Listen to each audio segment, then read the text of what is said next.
Creo que todo el mundo está concientizado de que los videojuegos hacen más bien que mal. A pesar de que hace unos años se repetía hasta el hastío de que los videojuegos nos hacían violentos, pues no hay nada más alejado de la realidad. Hasta los monos saben diferenciar cuando están peleando en broma y cuando están peleando en serio, y decir que nosotros no podemos diferenciarlo sería ponernos por debajo de ellos. Así que hoy les presento 5 aspectos en que los videojuegos nos afectan positivamente. Número 5. Los videojuegos te hacen más sociable. Quizás esta percepción aún está distorsionada, ya que aún se sigue pensando en ese adolescente que prefiere estar solo, jugar solo, hacerlo todo solo. Tan arraigada estaba esta imagen hace unos años que era vergonzoso decir que te gustaba jugar, porque lo siguiente que se venía era preguntarte si eras un rarito. Y sí, lo puedes ser perfectamente con orgullo, pero un rarito social. Que los jugadores son más sociales es algo muy fácil de comprender. Primeramente tenemos que entender que al fin y al cabo los videojuegos hay que tratarlos como un hobby. Es cierto de que puede ser un trabajo a diferentes niveles, como programador, diseñador, tester y como no, youtuber, pero para no tener que pensar en todas aquellas situaciones me centraré exclusivamente en los videojuegos como un hobby. Y al ser un hobby es normal, completamente normal que termines sociabilizando con aquellas personas que comparten ese mismo hobby. Los inteligentes de la clase se agrupan, los deportistas se agrupan y claro, los gamers se agrupan. Sin ir más lejos, Albe, uno de mis más cercanos amigos, lo conocí porque no parábamos de ir a casa de Roberto, otro amigo, a jugar videojuegos. Allí jugábamos Mortal Kombat Trilogy, siempre me ganaba, y de ahí pasamos a Killer Instinct Gold, siempre me ganaba. No se me dan muy bien los juegos de peleas parece ser, o jugaba contra el mejor del mundo, que también puede ser. Pero volviendo al tema, lo correcto es decir que los jugadores son más sociales que los no jugadores que no comparten un hobby. Y ahora mucho más porque ahora todos los juegos parece que tienen una opción de multijugador online. No hay ninguna relación entre jugar y ser antisocial. El que es antisocial lo es jugando y sin jugar.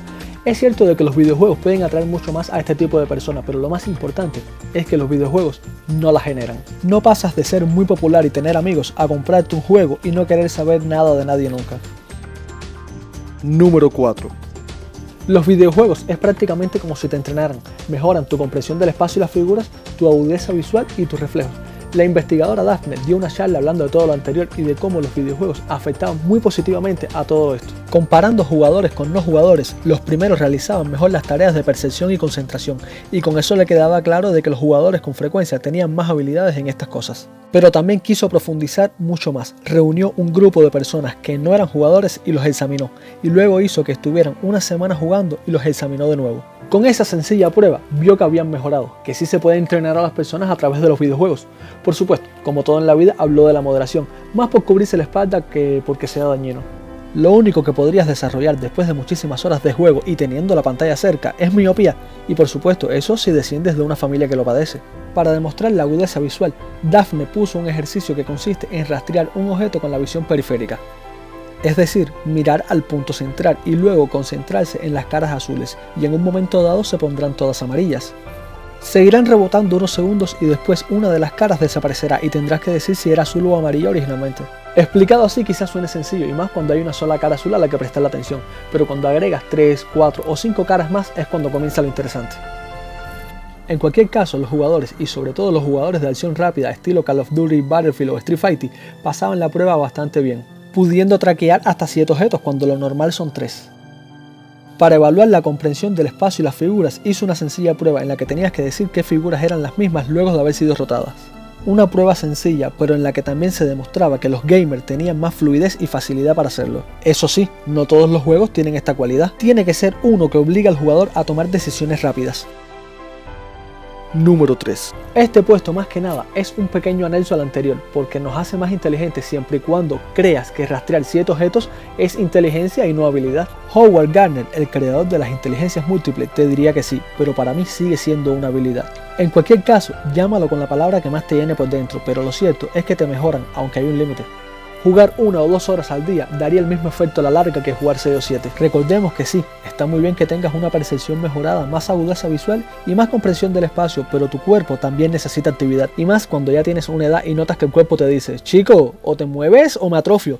Y como de aquí a unos cuantos años seremos ancianos gamer, no está mal saberlo. Número 2. Que los videojuegos son un arte es un punto prácticamente indiscutible. Quien diga que no seguramente también tiene el pensamiento de que son solamente para niños. Tampoco es que haya sobrepasado el arte, simplemente es un medio de expresión más en el cual no eres un simple testigo, sino que estás involucrado. Polémica como la misión Nada de rusos de Call of Duty demuestran que los videojuegos te hacen partícipe de lo que pasa y que te afectan las decisiones que tomas.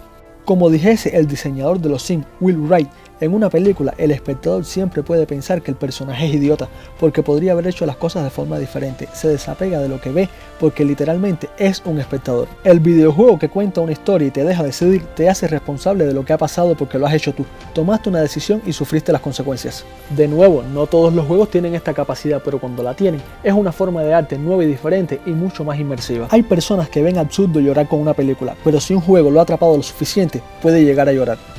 Otro punto a tener en cuenta son los que dicen que los juegos violentos tipo God of War no pueden llamarse arte, que una expresión tan morbosa de la violencia dirigida a los jóvenes no puede ni debe considerarse como tal.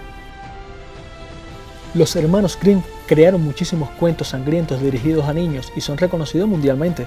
Como curiosidad, en el cuento original de la Caperucita Roja, el lobo no se come de un bocado a la anciana, sino que la descuartiza y cuando llega la Caperucita, la invita a comer carne y a beber sangre de la abuela.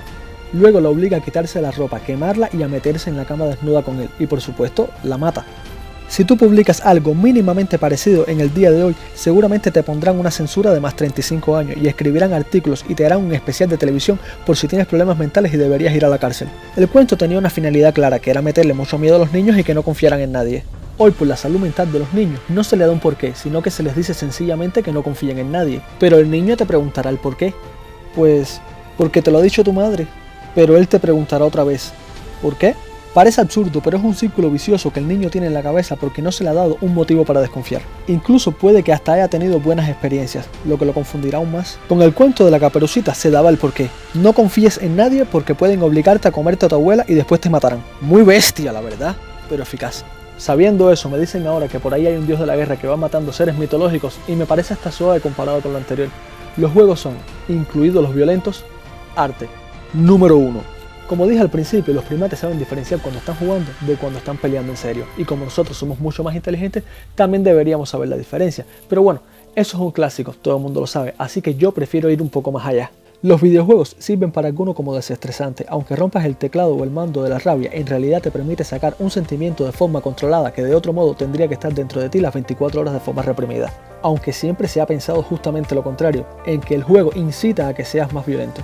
Para poner un ejemplo y que se entienda mejor, existe una diferencia muy grande entre un niño que le arranca la cabeza a las muñecas, las quema y las atraviesa con clavos, a otro niño que dispara a matar en el Battlefield. El de las muñecas es mucho más preocupante. La diferencia está en que Battlefield te pone en un escenario que está diseñado para matar al equipo enemigo, y tú aceptas tu rol. Dentro de ese mundo es lo que se te pide que hagas. Mientras que las muñecas están para hacer lo que quieras, fingir que hablas con ellas, simular que hacen cosas. En la caja no pone decapítame y quémame, y si el niño ha decidido hacerlo es simplemente porque la violencia ha salido de su interior.